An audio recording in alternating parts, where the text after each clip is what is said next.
Hi. So you want to get started as a content writer specializing in a particular area. That could be cinematography, it could be IT, cybersecurity, the law, anything else. And where do you start?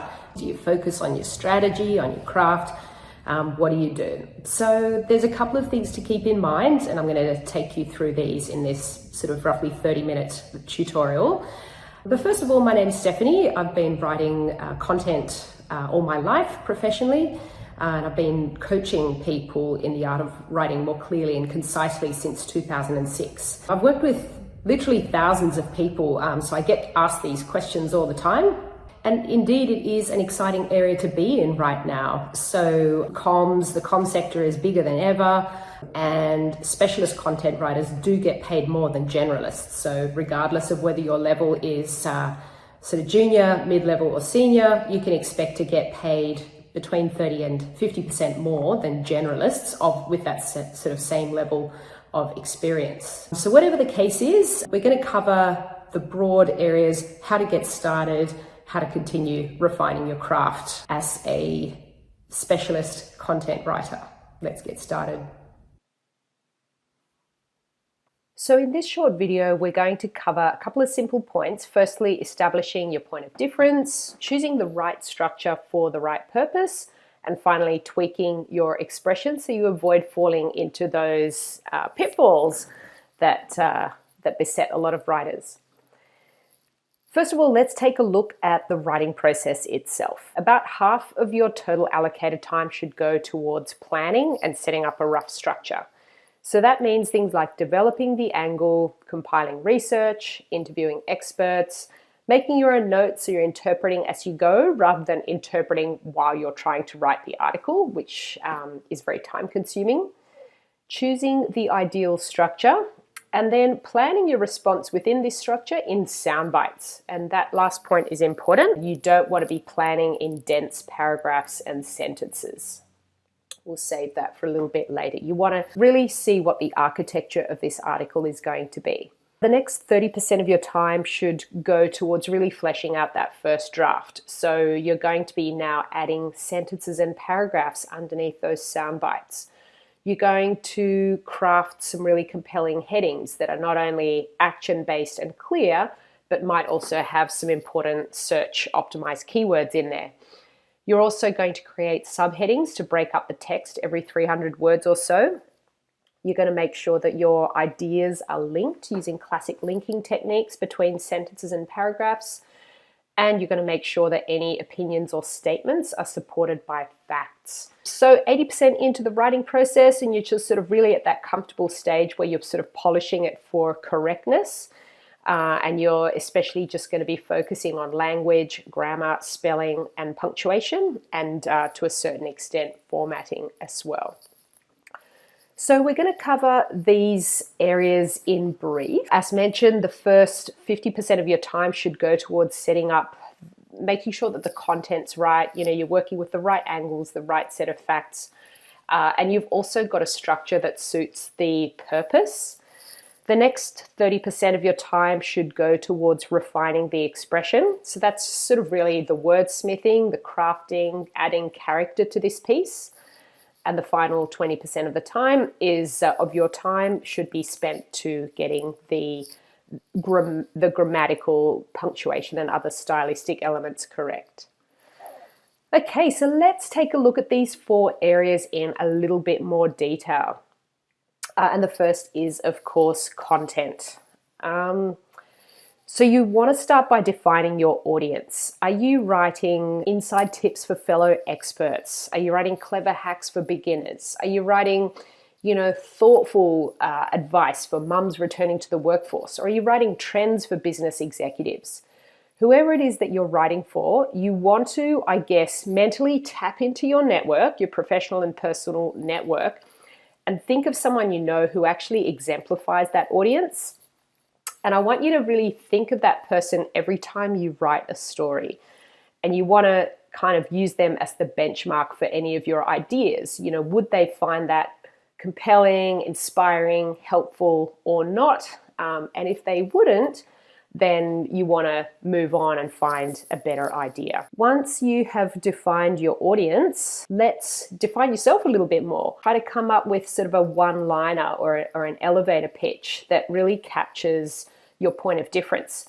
So this does two really useful things. First of all, it stops you from falling into the trap of just writing what you already know about, because the risk there is that you're going to write something that's quite generic and a bit like an encyclopedia entry, which is not only unexciting to read, but it's also easy to copy. And trust me, there are a lot of individuals and bots out there who are looking for nice, clean, generic copy without any personality that they can take and appropriate to their own purposes.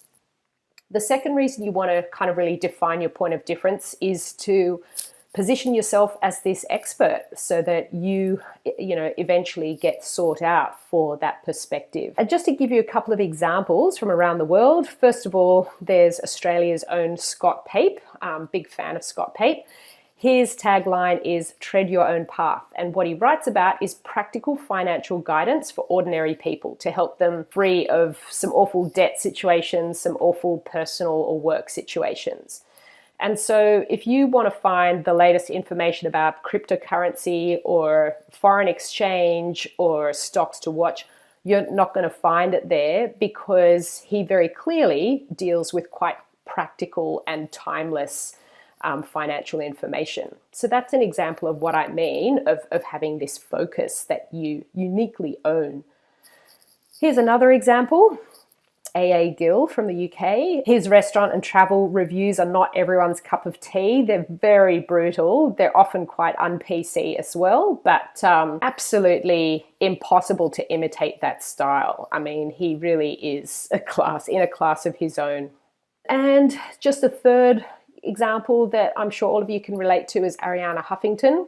If I had to describe, the theme of her writing, I would say it's this: mindful entrepreneurship for modern high achievers. And so all of her stories on success are all written through the lens of, personal care, looking out for the people that you love, meditation, reflection. There's none of this "I'll sleep when I'm dead" kind of philosophy. So that's what I want you to do, is find your very unique theme that you're always going to write about.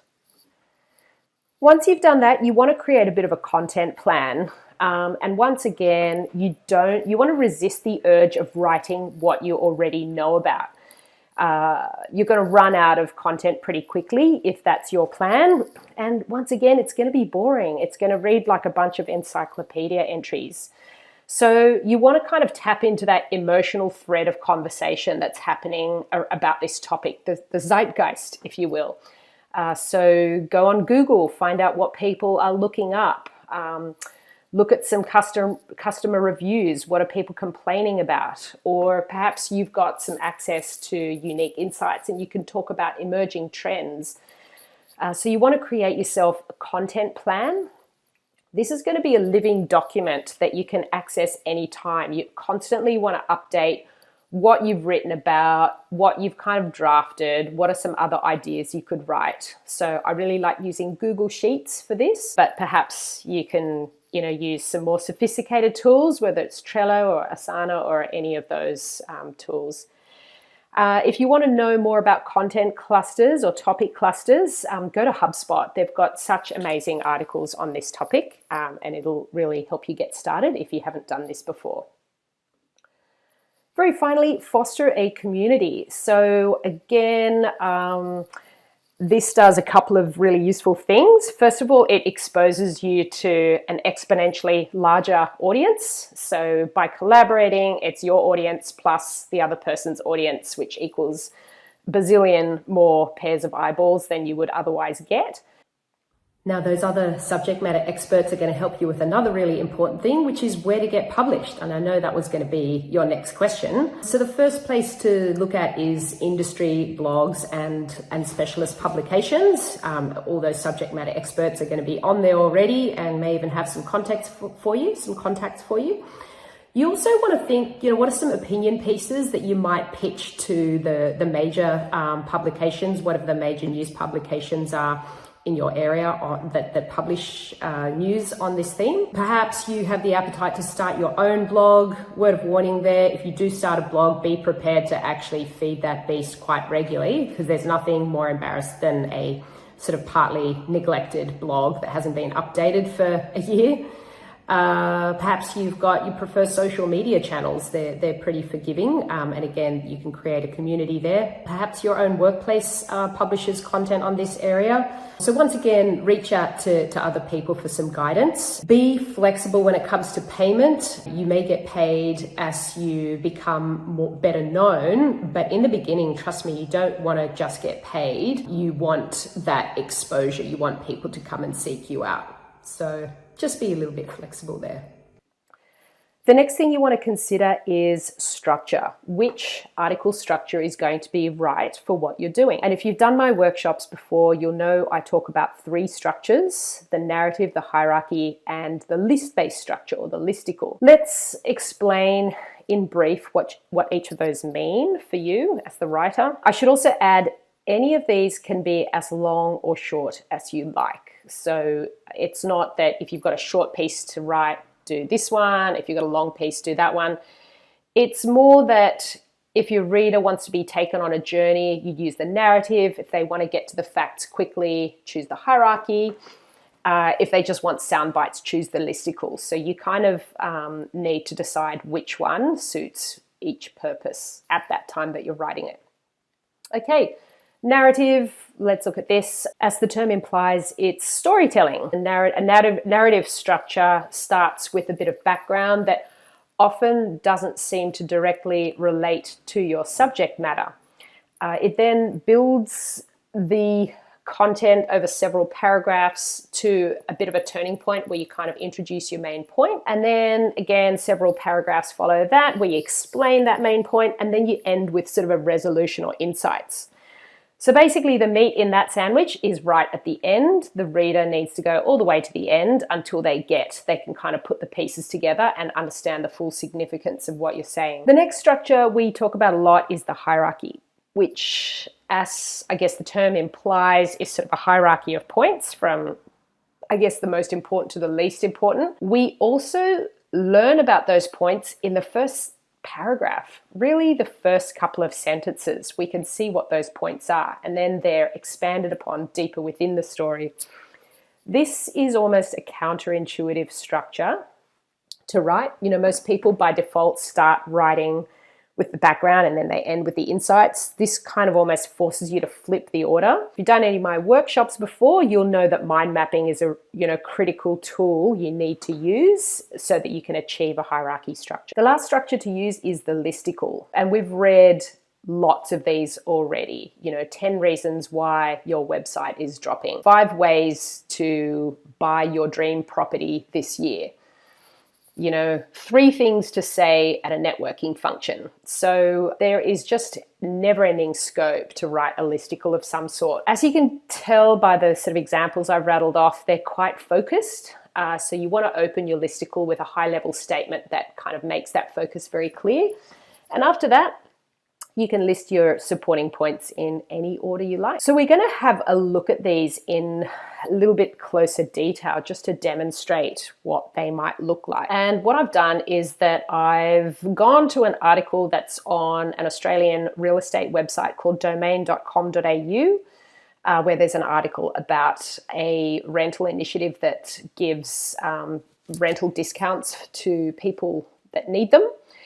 And I've taken this article and kind of tweaked it a little bit to demonstrate these structures. Okay, so let's have a look at the first one, the narrative. So a narrative starts with some introductory content, and that could be something that could be some historical background, or in the case of this story, it could be putting a spotlight on a person who's at the forefront of this issue. So this story, right at the beginning, we meet Melbourne renter Sam Jones, who is clearly, we can tell, grateful for this generous landlord who's helped her. We then build up the theme in the introduction. So in this paragraph, we learn a little bit more about Sam Jones and why she needed help. So she's just separated from her partner. She has a young child. Several paragraphs actually follow. I've just chosen one, but we also learn that COVID affected her job. She needed to find a new one. She tried all sorts of things. But the solution was in the turning point of the story, which is where we learn about Homeground Real Estate, a not-for-profit real estate agency that offers rental discounts of, I think it said between 10 and 80% below market value. So the next couple of paragraphs expand on this. It talks more about the discount, who's eligible, who are the landlords, what's in it for them.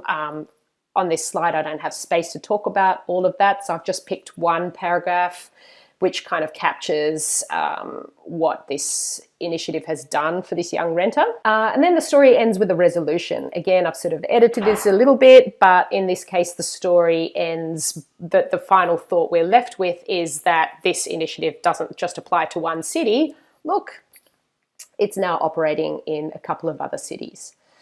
So that is the narrative structure, and once again, it's storytelling, isn't it? So it takes the reader on a little bit of a journey of why this initiative might be important. And you can apply this to just about anything, whether you're writing about some IT technology that has transformed the business outcomes for a company, or you can use it for legal settings.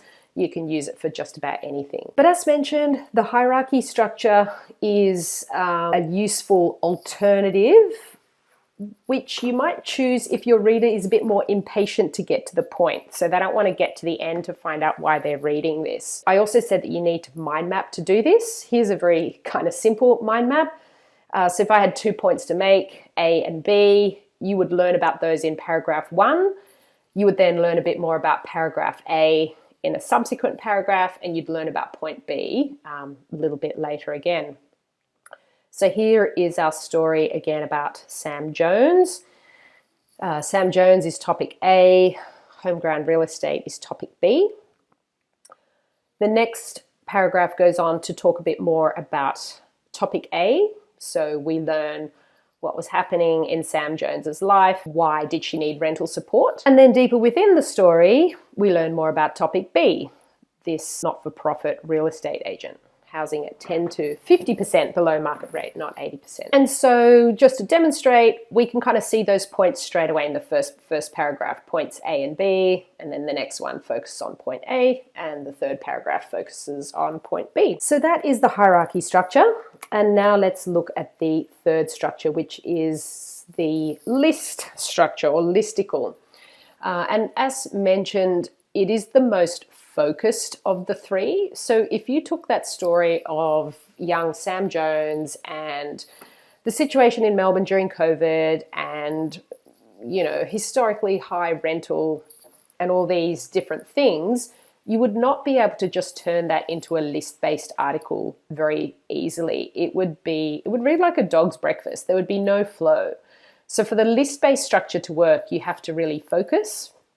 Again, for the sake of this short demo, I have chosen a fictional focus here, which is that Homeground Real Estate is experiencing a surge in interest as Australian housing prices continue to soar.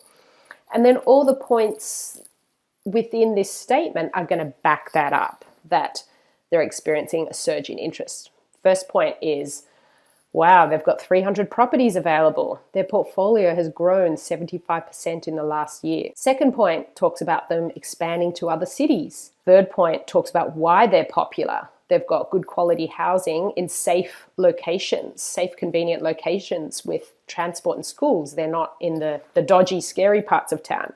So the list structure works when we have a really specific focus. So that is, in a nutshell, the three structures that you can use. Once again, they are the narrative, the hierarchy, and the list structure. Now, if you're writing a longer piece, if you go on to write not just sort of blog articles or video scripts, but say thought leadership reports, you would use all three of them together. So you would use the hierarchy structure to plan the piece overall. Again, the opener would flag a little bit of each of the topics you're going to talk about. You would then expand on topic A in the section you'd expect, topic B, in the order you'd expect, and then topic C. And you might insert some content using the different structures here and there. So for example, you might have a case study or a bit of a backstory of a situation in the middle, and that would take the narrative structure. And elsewhere, you might have a list of sort of top tips or top insights or takeaways, and that would again be in your list structure. So that is how you would use all three in a longer piece. Okay, but just imagine, you've done all this rigorous content development, research, a rough structure. And what you're now going to do is start fleshing that structure out with all your paragraphs and sentences in place. And here are 4 things you want to keep in mind as you go. First of all, you always want to show the so what behind any points. So anytime you're talking about any stats or data or performance or how fast does this thing go, you always want to pair that with a so what. What does this actually do for the user? Does it allow them to go all day without charging a battery? Does it allow them privacy in unusual settings? So we always want to show that that analytical depth in your writing. Next thing kind of goes without saying, but this does go out the window a little bit in all sorts of professional settings, is clear sentence grammar. And many of us don't get taught grammar anymore in schools. I believe it is coming back.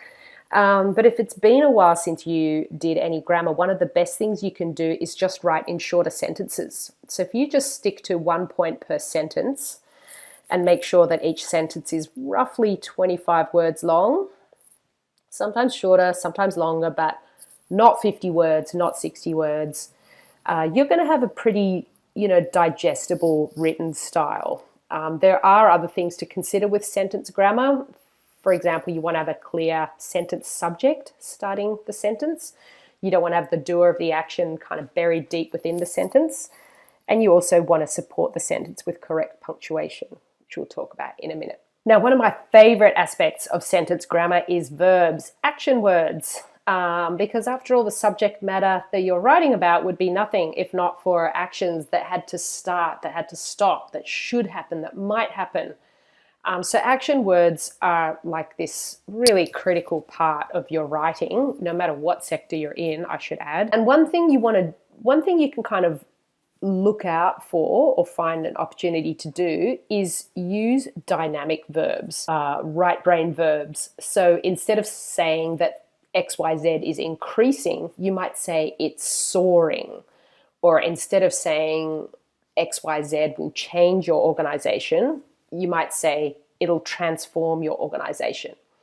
So I know there's a little bit of hyperbole in those examples I just mentioned, and so you do want to use this with caution. Make sure it's on brand, make sure it's appropriate to your sector, but just look for opportunities to add a little bit more emotion with these 1 and 2 syllable familiar dynamic verbs. Another thing to look out for is precise descriptions. So I see far too many sentences that use generic descriptions like many or best.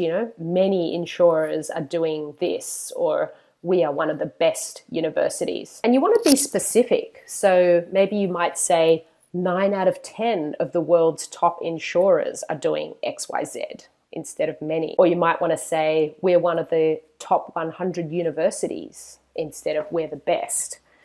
Because best is one of those things that really has to be backed up.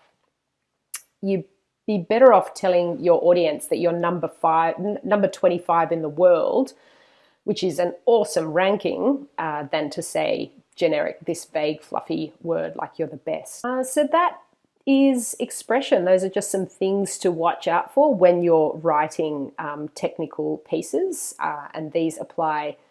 You think these would just apply to people writing lighter, more lifestyle type content, but definitely not. These are things that you can really and should really take to heart if you're a subject matter expert.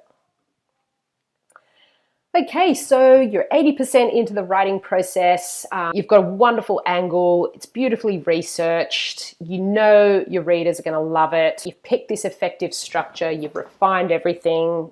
The the wordsmithing is beautiful, and you're nearly ready to publish.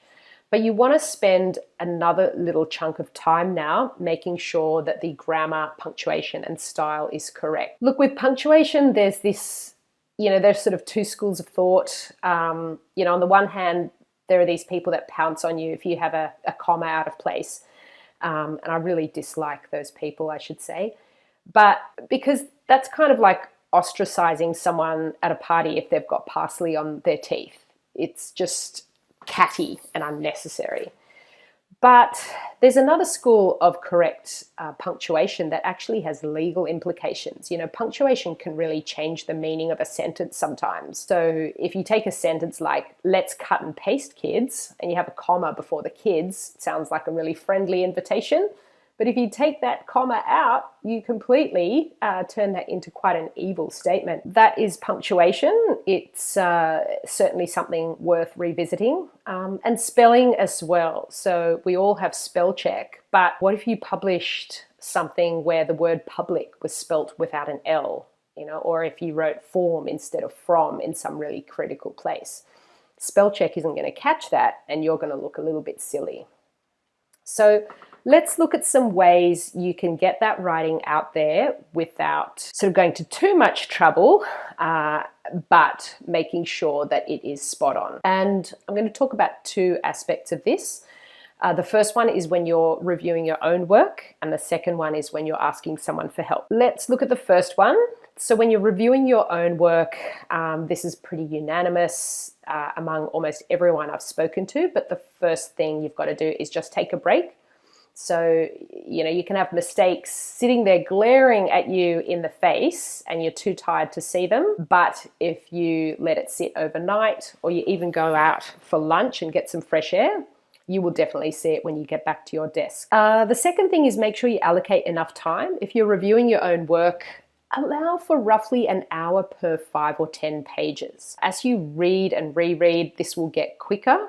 But when you're doing your first edit, make sure to slow down and really pay attention to the crafting of those sentences and words. Another thing you might want to consider if grammar isn't your forte, or perhaps you're not a native English speaker, is any number of the AI tools that are out there. First one that not many people are aware of is Word's own built-in grammar checker. So if you go to the settings and then the review part of your Word software, you'll see there's a grammar check, and it'll check for things like passive voice, double negation, incorrect use of that. It'll check for about 30 things. You won't always agree with its suggestions, but it's kind of like having an extra pair of eyes, an extra human sitting there looking at your work. So that's a really good one. And I've also worked with a lot of people that love Grammarly and Hemingway. I don't use them myself, but if you're using them and they are making you write better, I say go for it. So my personal favourite is the Australian Government Style Manual. That's the website right there, stylemanual.gov.au. And if you go to the final tab on style conventions, you'll see there's a section on punctuation.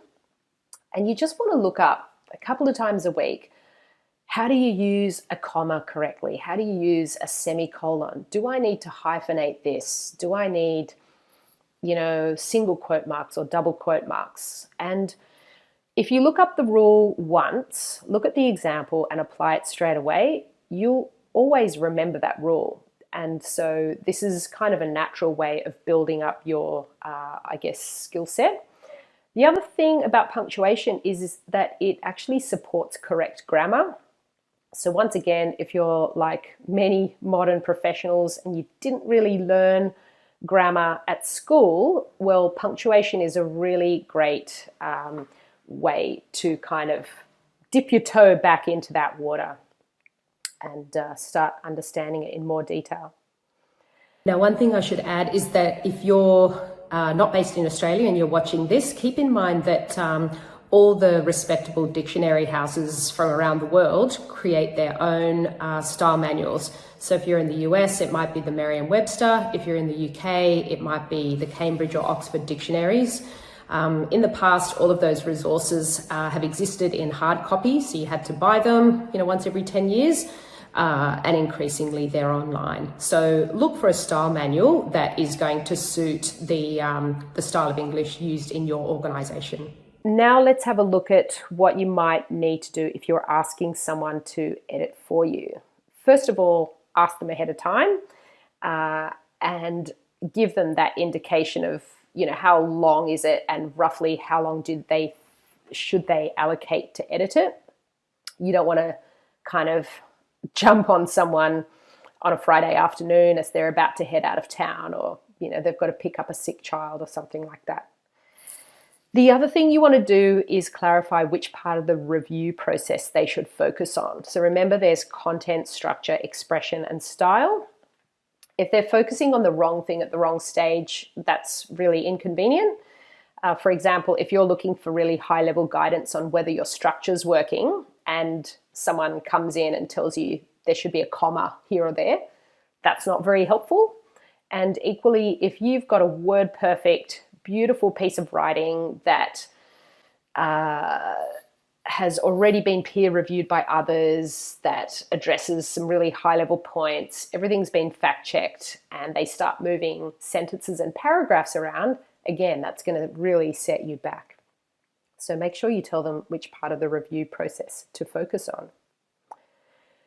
So that's in a nutshell how to approach the topic of becoming, I guess, a subject matter expert or a technical writer, for want of a better word. There are lots of resources out there on each of those topics I mentioned. So if you feel that any of those are areas you need to know more about, Google them and you'll come up with something. Another tip that I really recommend is to have a bit of a writing buddy. Perhaps there's someone in your professional circle who also wants to develop their skills, and you can just learn so much from each other. For anything else, feel free to ask me. So you can reach out to me at stephanieoli.com. I've got a number of writing workshops I've developed or that are launching. So I'd love to hear your questions. Feel free to send through some examples and I'll see if I can help. Thanks so much for listening.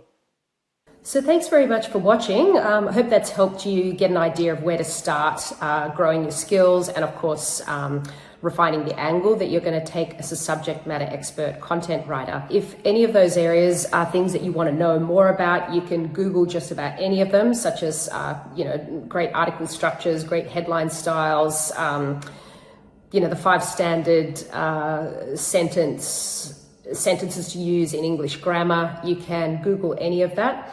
But one thing I'd sort of recommend more than anything is starting a little bit of a community of writers. So see if you can buddy up with some other people that might also be keen to get started in that area.